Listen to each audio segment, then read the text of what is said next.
আসসালামু আলাইকুম। শৈলিনীর আপনার ঘরের ডেকোরেশনকে আরও সুন্দরময় ও মনোমুগ্ধকর করার জন্য আপনাদের মাঝে নিয়ে আসলো একটি ইউনিক কালেকশন। ভিডিও দেখেই ইউনিক কালেকশনটি কতটা গর্জিয়াসভাবে ডিজাইন করা তা বুঝতে পারছেন। এটি হচ্ছে তুর্কিশ ফুলদানি। এর দুটি কালার আপনারা আমাদের কাছে পেয়ে যাবেন। একটি হচ্ছে সিলভার কালার, আরেকটা হচ্ছে অ্যান্টিক কালার। আপনারা আপনাদের পছন্দের কালারটি আমাদের থেকে নিতে পারবেন।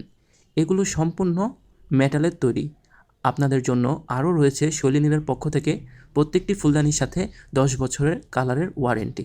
তাই আর দেরি না করে আপনার ঘরকে আরও সুন্দরভাবে সাজিয়ে তুলতে এখনই অর্ডার করে ফেলুন। আমরা সুন্দরভাবে বক্স করে আপনার ঠিকানায় পৌঁছে দিব। শৈলিনীলের মূল লক্ষ্যই হচ্ছে আপনাদের সাথে সুন্দর সম্পর্ক বজায় রাখা। তাই আমার জন্য সবসময় দোয়া করবেন, আমি যাতে আপনাদের মাঝে সবসময় বেস্ট কোয়ালিটির পণ্যগুলো নিয়েই হাজির হতে পারি। আল্লাহ তাআলা আপনাদের সকলের নেক মনের আশাগুলো পূরণ করুক, আপনাদেরকেও সুস্থ সবল থাকার তৌফিক দান করুক।